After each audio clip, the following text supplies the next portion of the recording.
বন্ধুরা, প্রথম টেস্ট ম্যাচেই হেরে গেল ইন্ডিয়া।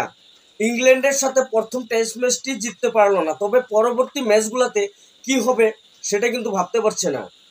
এত সুন্দর খেলাটা, 371 রান যেখানে দরকার ইংল্যান্ডের, সেই খেলা ইংল্যান্ডের জিতে গেল। ইন্ডিয়ার জিতা খেলায় ইংল্যান্ডের জিতে গেল।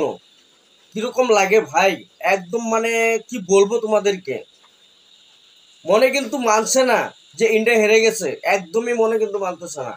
ইন্ডিয়ার জিতা খেলা যদি ইংল্যান্ডে জিতে যায় সেটা কি মনে মানবে?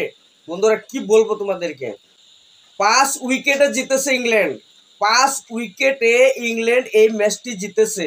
এত সুন্দরভাবে খেলেছে ইংল্যান্ড। অ্যাকচুয়ালি টেস্ট ম্যাচ খেলে নাই, এটা ইংল্যান্ডে ওয়ান ডে ম্যাচ খেলেছে। এত সুন্দর খেলেছে, মানে ইন্ডিয়া ব্যাটিং করতে এসে কিন্তু মারতেই পারে না। ওরা ব্যাটিং কি করে আমি কিন্তু বুঝতে পারি না, এত সুন্দর খেলা।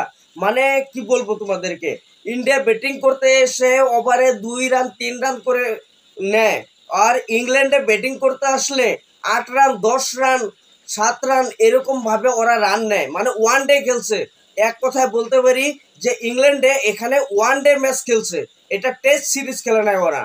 আর ইন্ডিয়া খেলছে অ্যাকচুয়ালি টেস্ট সিরিজ খেলছে ইন্ডিয়া, কারণ তার জন্যই ওরা রান বানাতে পারে নাই।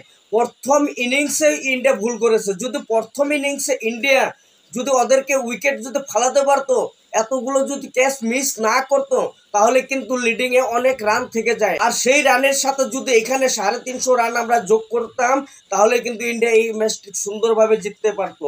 কিন্তু সেখানে দেখা গেল যে ইন্ডিয়া ক্যাচ মিস করে করে করে মানে এই খেলাটাকে বরবাদ করে ফেলছে, একদম বাজে করছে ফিল্ডিং। মানে ফিল্ডিং, ইন্ডিয়া যদি বলি যে ফিল্ডিং এর দিকে একদম বাজে করেছে।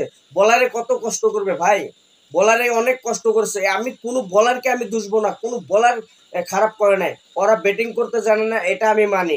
কিন্তু বলারে প্রচুর কষ্ট করেছে, বোলিং প্রচুর বোলিং করেছে, ভালো বোলিং করেছে। 2-1টা বলার তো মার খাবেই, ওরাও তো ব্যাটিং করতে আসছে, ওরা তো মারবেই। গতিকে বলারদেরকে আমি কখনোই খারাপ বলতে পারবো না, ব্যাটসম্যানে খারাপ করেছে। এই একটা দুটো ব্যাটসম্যানের যদি ভালো খেলে তাহলে খেলা কখনো জিততে পারা যায় না। ঋষভ পন্থে করেছে 118, KL রাহুলে করছে 137। এই দুটা ব্যাটসম্যানে যদি ব্যাটিং করে, দুটা ব্যাটসম্যানে যদি রান করে, তাহলে কি একটা ম্যাচ জিতন যায়? কখনোই না। গতিকে এই ম্যাচটা হারবে যে আমি প্রথমেই বুঝতে পারছিলাম, কিন্তু ইন্ডিয়া এই খেলাটাকে কাম ব্যাক করে দেখাতে পারলো না। তবে বন্ধুরা, পরবর্তী ম্যাচগুলোতে কি হবে আমি জানি না। অবশ্য আশা করেছি যে পরবর্তী আরো 4টি ম্যাচ আছে, এই 4টি ম্যাচের ভিতরে অবশ্যই 3টি ম্যাচ জিততে হবে, তখন গিয়ে এই সিরিজটা আমাদের জেতা হবে।